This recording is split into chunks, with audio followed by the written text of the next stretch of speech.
Dad promised me his company for 7 years, let me believe I'd be CEO, then gave it to my sister's husband instead because he sees him as more of a son than me. 2 years ago, my father, Richard, retired from his position as CEO of the lab equipment business he had founded. For nearly 7 years, he assured me, 30M, that I would succeed him as the next CEO.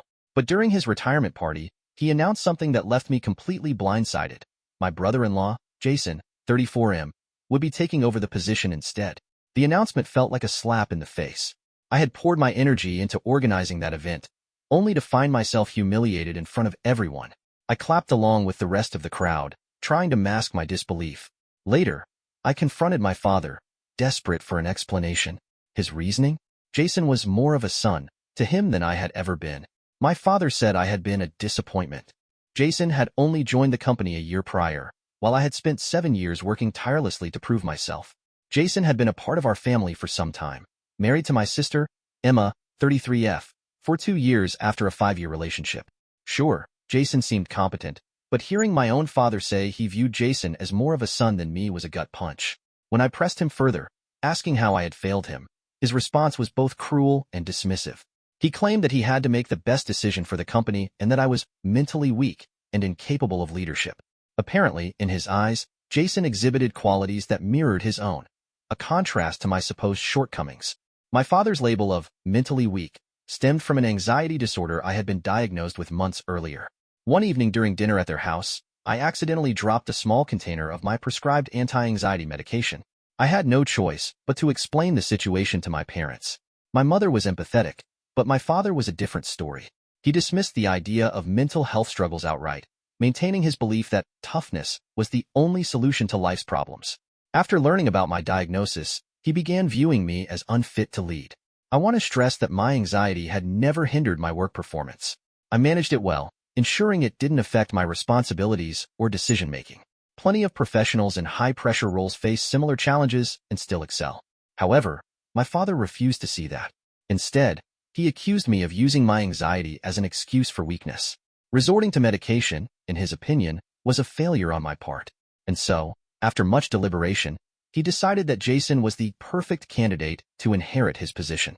My father told me I could leave the company if I didn't like his decision, as he could never trust me to run the business with the strength and resolve he believed I lacked. He wasn't willing to hand over the reins to me. It wasn't just what he said, it was the deception. For years, he had led me to believe I'd be the next CEO, but he had clearly made up his mind long before the retirement party. That night, I left the event early, unable to shake the sense of betrayal, and I haven't spoken to my dad since. At the end of the day, it was his company, and he had every right to choose who he thought was best suited for the role. If he truly believed my anxiety made me unfit to lead, I had to accept his decision, but I didn't have to tolerate that level of disrespect. So, I resigned. Within weeks, I found a new job, determined to start fresh.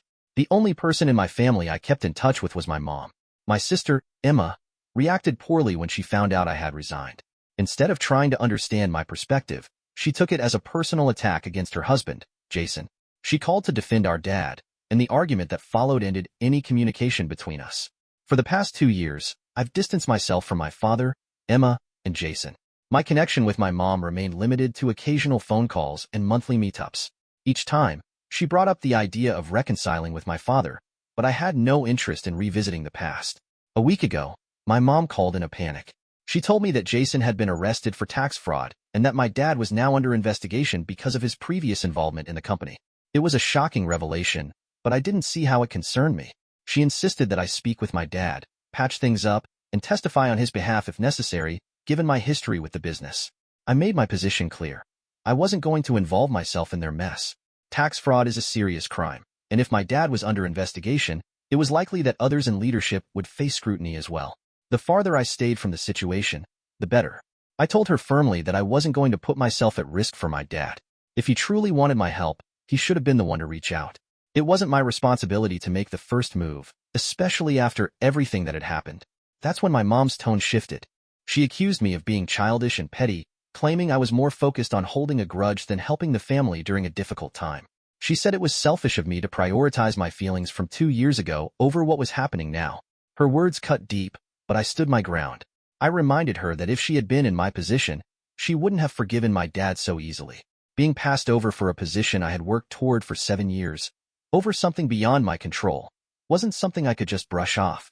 If my dad wasn't sorry for his actions, how could I be expected to forgive him? I had, and she wouldn't have been able to move on from that so quickly. She wouldn't have forgiven my father if she had been in my position. Being passed over for a position I worked so hard to earn over almost 7 years, all because of something completely out of my control. It's ridiculous to expect me to forgive him, especially when my father hasn't even pretended to be apologetic for what he did. How can anyone forgive someone who isn't sorry in the first place? My mother and I kept arguing, but eventually, I told her this was probably karma for how my dad had treated me, and whatever was happening with Jason and my father now, they completely deserved it. My mother went silent, and after a pause, she hung up. I felt bad for saying that. A couple of hours later, I wanted to call her back and apologize, but when I tried, I realized she had blocked me. That realization hit me hard. Now, I feel incredibly guilty about what I said, but at the same time, I can't shake the thought that I wasn't entirely wrong. Without my mother, I feel more lost and alone than ever. She was the only person in my family who stayed in touch with me for the past 2 years, the only one who seemed to care. Of course, I have friends who support me, and I'm grateful for them, but losing the one connection I had with my family feels devastating. I can't help but replay everything in my head. Did I really say anything out of line? I don't think so. My father's words during his retirement party, that I was a disappointment, still echo in my mind. His archaic views on mental health, and the way he dismissed my anxiety as weakness shattered my confidence. For months, I doubted myself, second-guessed every decision, and felt like an imposter even in my new job. It took time and therapy to rebuild my confidence. I worked hard to prove to myself that my anxiety doesn't define me. My work speaks for itself. I've excelled in my role, and my bosses are even planning to promote me soon. Yet, my family continues to see my mental health as a flaw, something that makes me unworthy. If my mother can't see how wrong my father was to treat me that way, then maybe she isn't ready to understand. It hurts that she's taking his side instead of urging him to apologize for everything he's put me through. I don't know why she expects me to be the one to make the first move, but I've decided that I won't do anything for them unless they acknowledge the harm they've caused and genuinely apologize. Until then, I'm standing firm. I had made it clear. I wasn't going to be used again for their personal gain. That resolve was tested when my sister, Emma, showed up unannounced at my doorstep. She was in tears, visibly distressed, and practically begging for my help. I invited her in, trying to be kind despite my frustrations. I'm not heartless. I couldn't just turn her away while she was clearly suffering. She cried on my shoulder, repeatedly saying she had no idea what was happening with Jason's fraudulent activities. Emma claimed that, had she known, she would have stopped it immediately. She looked genuinely worried about what was going to happen to him and their family.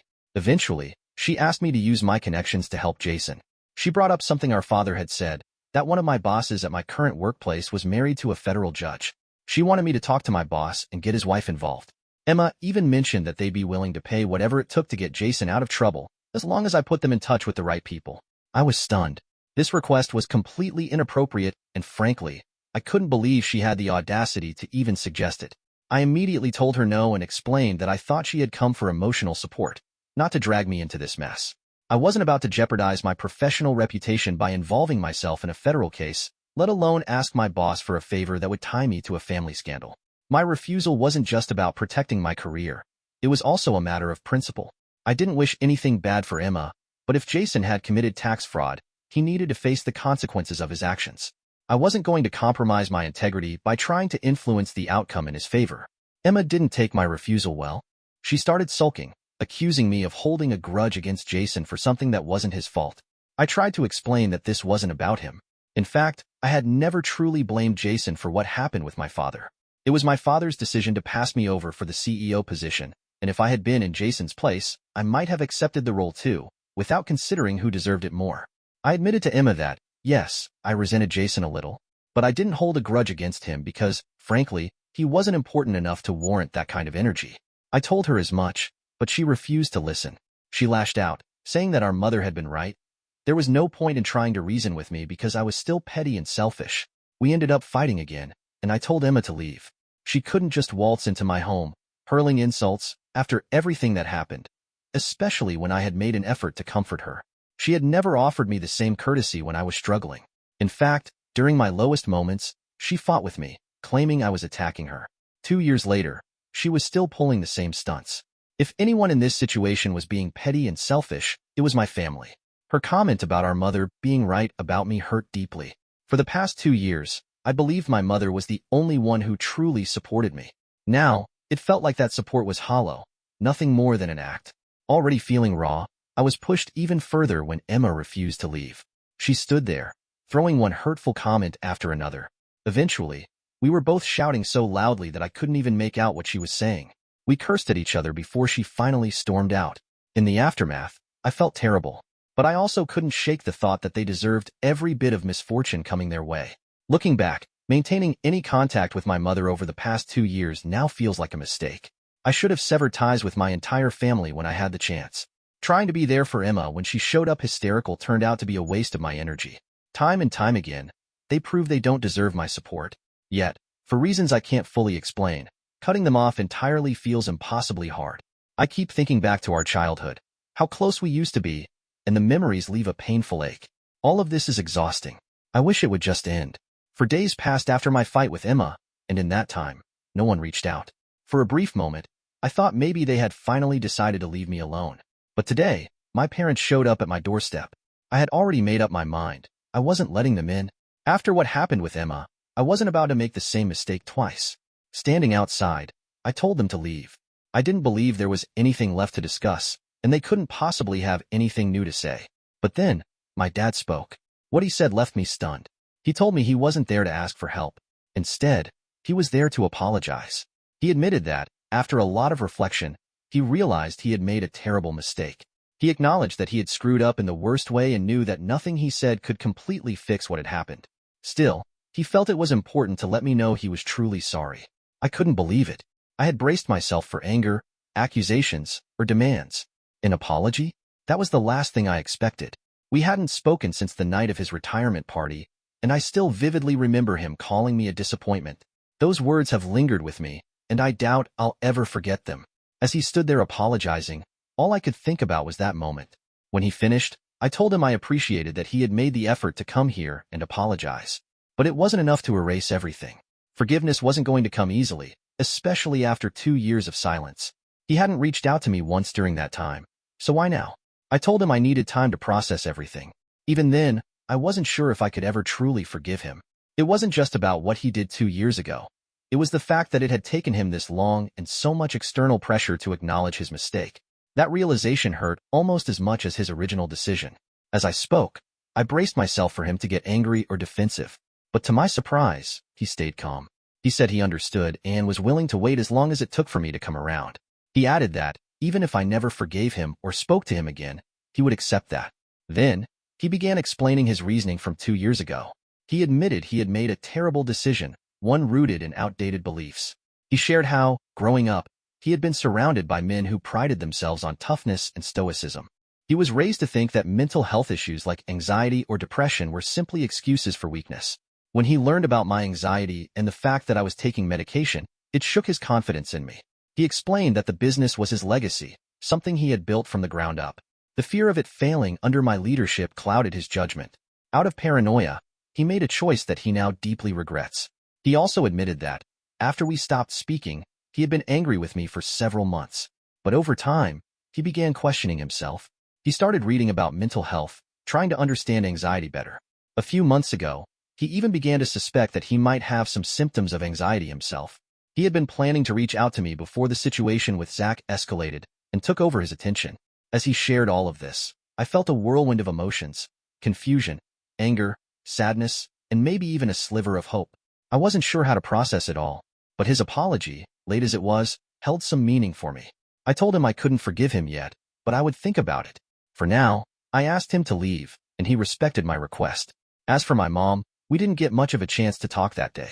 Toward the end of my conversation with my dad, she apologized to me as well, both for her actions and for my father's. My mom told me she was willing to wait for me to forgive her. She admitted she might have acted impulsively and harshly, rather than trying to understand what I was going through. She also mentioned speaking to my sister, who apparently wanted to apologize as well. However, I didn't take that as a genuine apology. My sister is an adult, perfectly capable of apologizing in person if she truly means it. I can empathize with the stress she's under with everything involving Jason, but that doesn't excuse her behavior during her last visit. The important thing is that most of my family has now apologized, leaving the decision of whether to accept them entirely up to me. I won't lie, it's a difficult choice. I've spent the past 2 years with very little contact with them, apart from my mom. Even that relationship has been rocky at best. On one hand, I feel like forgiving them might help me move forward. Holding on to resentment has only kept me stuck in the same painful loop, replaying everything that happened over and over in my mind. I don't want that anymore. On the other hand, I'm unsure if forgiving them is the right step.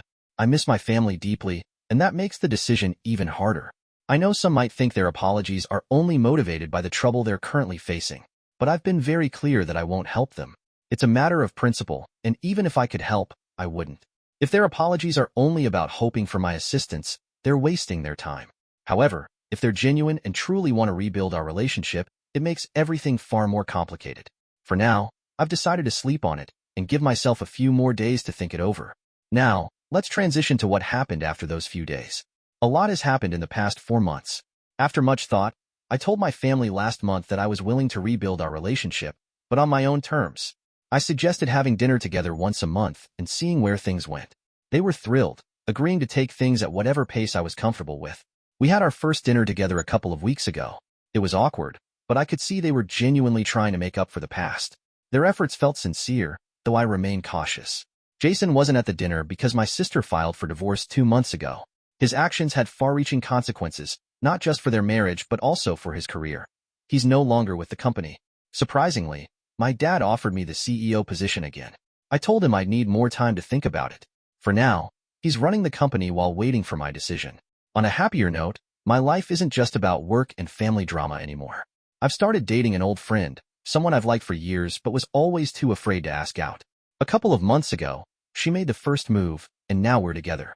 She's been a huge positive influence in my life, even encouraging me to give my family another chance. Right now, life feels fuller. I'm focusing on the things and people that bring me joy. For the first time in a long time, I'm genuinely happy, and I'm optimistic about what the future holds.